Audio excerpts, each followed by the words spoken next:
So, so good day everyone, and also good day sir. So I am Jason Banjor Sumadig Bentes, and also with my team group, Jisa Mispanto and Clarence Ornelia. So for now I am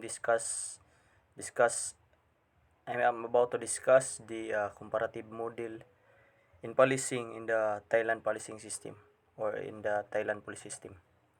So Royal Thai Police, formerly known as Thailand National Police Department or the TNPD. So, ang tawag sa ilang pulis dito is Royal Thai Police, also known as Thailand National Police Department. Ug sa Pilipinas, ato PNP or the Philippine National Police, ila is Royal Thai Police, nga usab gitawag og Thailand National Police Department. In 1998, the NPD was transferred from the Ministry of the Interior of Thailand to be directly under the office of the Prime Minister using the name of Royal Thai Police. So, the position of its supreme head was changed from that of the Director General of the TNPD to the Commissioner General of the Royal Thai Police. So, ang Thailand Royal Thai Police or the TNPD na-transfer siya gikan sa Ministry of the Interior of Thailand nga under sa office of the Prime Minister, nga ang gigamit Royal Thai Police, no.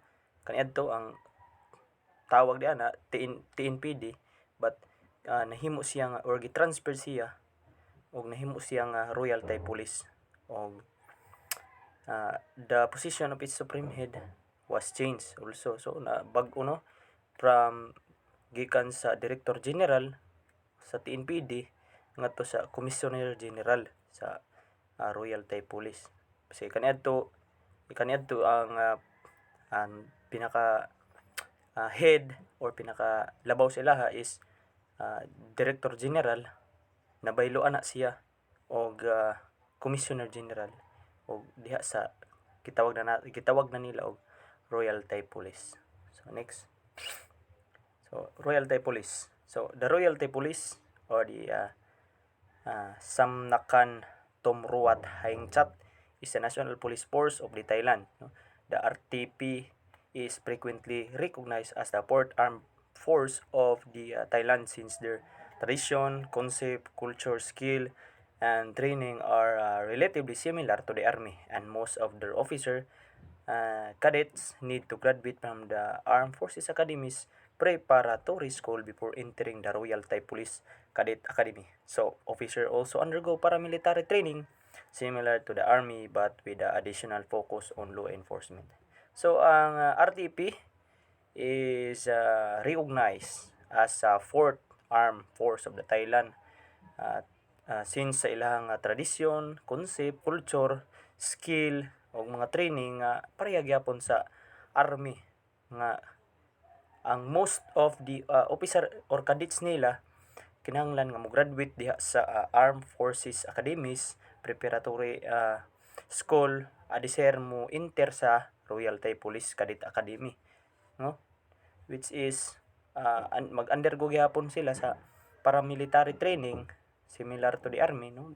Sa ako nang gikaingon ganina nga ang ilahang pamaagi murag sama sa army gihapon, pero ang focus yun nila is the focus on the law enforcement.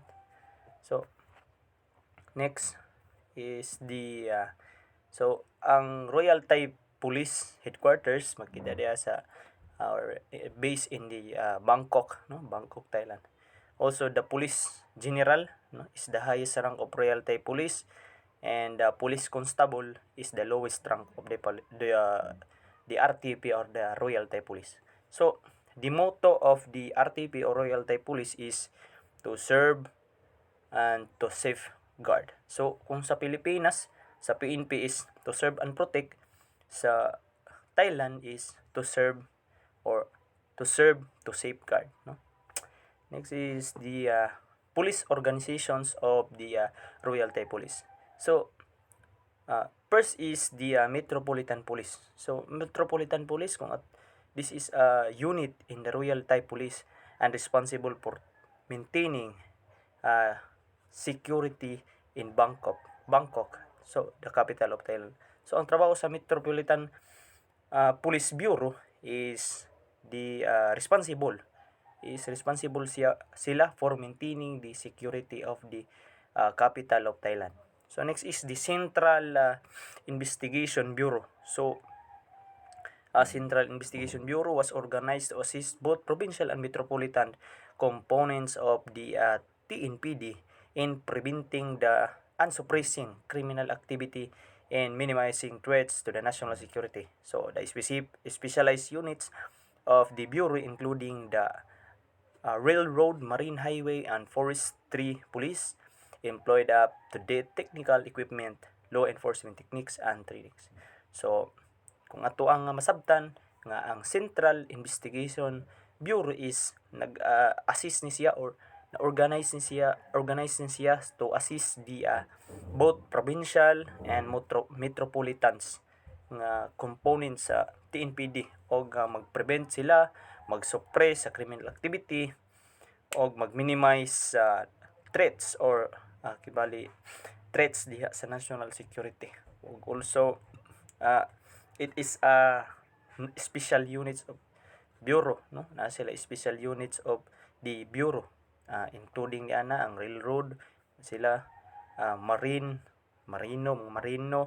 highway, no, sa highway kung ingon tag highway is di sa dalan, no, kung atong i-compare sa Pilipinas is kanang mga HPG, no, Highway Patrol Group, and forestry police og employed up-to-date technical equipment, law enforcement techniques og training, no.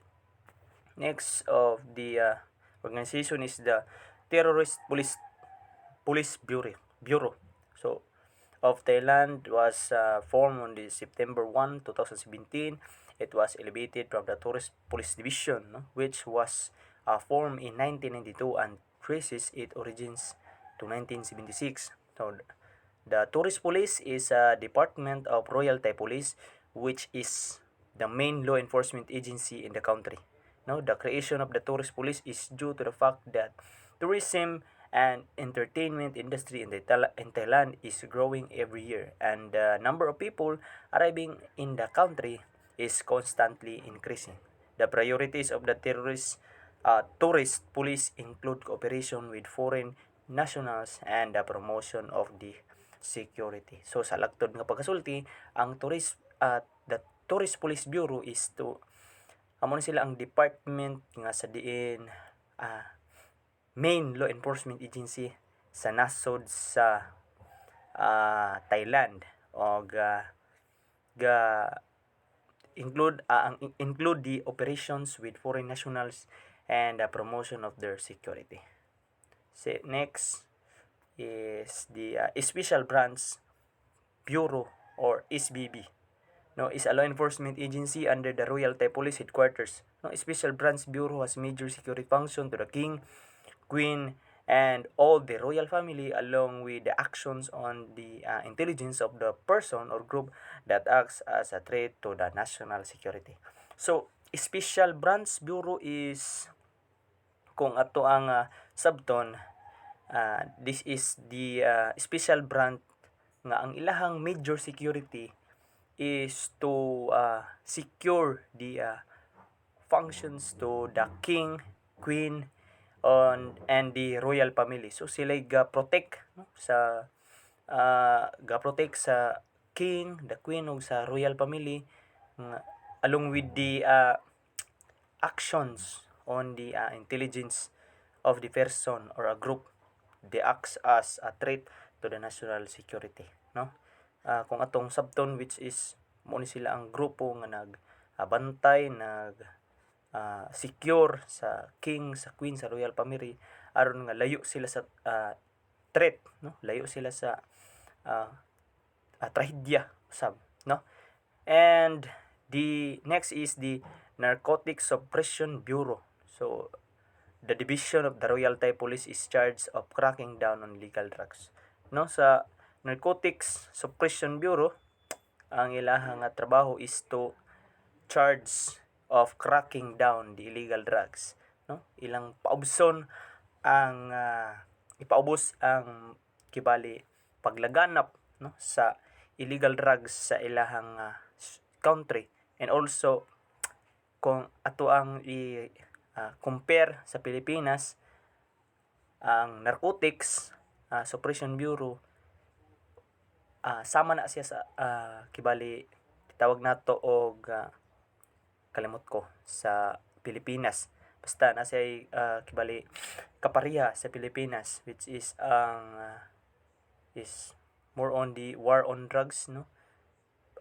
PDEA, Philippine Drug Enforcement Agency. So PDEA dito, so PDEA sama siya sa PDEA.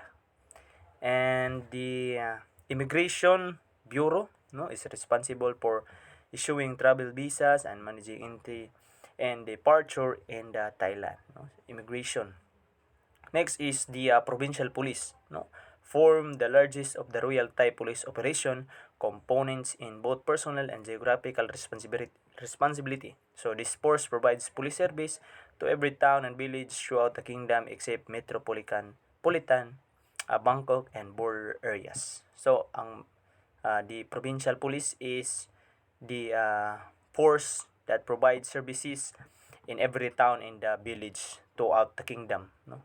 Wala na ilabot ang Bangkok kay tungod ang Bangkok is which metropolitan na ang enforce, no, diha nga lugar. Next is the Border Patrol, no? Border Patrol Police. So is a Thai paramilitary police under the jurisdiction of the Royal Thai Police, responsible for the border security and counterinsurgency. So this border patrol is sama ni siya sa military, no, military police nga sa diin under sa jurisdiction of the Royal Police nga responsible sila for border security and counterinsurgency, no. The next is the Police General Hospital, no. Police General Hospital is located in the Pathum 1 District, Bangkok, Thailand. So it is a police hospital for the Royal Thai Police and teaching hospital for HRH Princess Kulaborn College of the Medical Science, the Faculty of Medicine, Srinakarin Wirot University, as well as the Royal Thai Police Nursing College, no. Police General Hospital. Next is the Cybercrime Investigation Bureau, or the CCIB. So has warned members of the public not to fall victim to scammers sending short message SMS informing them that they now have access to the 1,000 bonds subsidy under the digital wallet scheme and should contact official. So ang cybercrime investigation, so responsible na sila for the cybercrime that mo ni sila ang mga focus sa kaning mga scammer, no, kasi og mga short message nga sa diin kani mo ni ang text nay nakadawat ka og inani nga butang nana. So ang Cybercrime Investigation Bureau, no, sila ang diri sila responsible, no. Next is the Police Education Bureau of the TNPD, no, was responsible for the training police personnel in the latest methods of law enforcement and the use of modern weapons, no. It operated the Police Officer Academy at Sampran, the Detective Training School at Bangkaen, the Metropolitan Police Training School at Bangkaen, and the Provincial Police Training Centers of the Nakhon Pathom, Lampang, Nakhon Ratchasima, and Yala. So the Police Education Bureau of the TNPD, responsible sila for the police training personnel o in the latest method, no, latest method sa law enforcement o unsay mga gamit, no, how to use modern weapons, no. Mao ni sila ang katudlo sa mga mahimo nga pulis, no. Mao ni sila tudlo sa mga mahimo nga pulis kung unsay mga methods, mga pamaagi sa law enforcement ug sa paggamit sa mga bag-o nga mga armas, no? Mao ni sila ang tudlo, which is the Police Education Bureau of the TNPD. So next is the agency who is responsible for training police officer. So the agency who is responsible for the training police officer is the International Law Enforcement Academy of Bangkok, or the ILEA. So the works to strengthen the regional cooperation network through providing state-of-the-art of law enforcement training. So ang ilaha nga trabaho is para mapakusog ang regional cooperation pinaagi sa network through providing og paghatag, no, state of the art law enforcement training, pag-provide og state of the art law enforcement training, no. Next is the government, no. The government of Thailand is composed of 3 branches. So the executive and legislative and the judiciary. So the system of the government is modeled after the Westminster system. So kung atong nahibaluan nga ang Pilipinas sab napuy tulo. So pareha ang Pilipinas ug ang Thailand mahitungod sa government, no. Government branches, no, which is executive, legislative, and the judiciary. So next is the Thailand's criminal justice system. So Thailand is Thai criminal law is institute based on provides broad discretion to judges, no, without reference to a jury. While Supreme Court decision are persuasive, they are not binding in Thailand. Being a civil law jurisdiction does not have the weight of case law common to the Western jurisdiction. So that is the Thailand's criminal justice system, no? Sa tuwa which we have 5 pillars, no. Is first is the courts, no, the law enforcement, prosecution, courts, correction, and the community. So sa Thailand is the criminal law is instituted based on the prior direction, so and so on. Next, so dito ra natapos ang amo ang report, which is the group 1, and I hope we natay nakatunan o natay nahibaluan bahin sa policing system sa Thailand, no, which is ang Royal Thai Police, no. So maura og daghang salamat sa inyuhang pagpaminaw. Goodbye.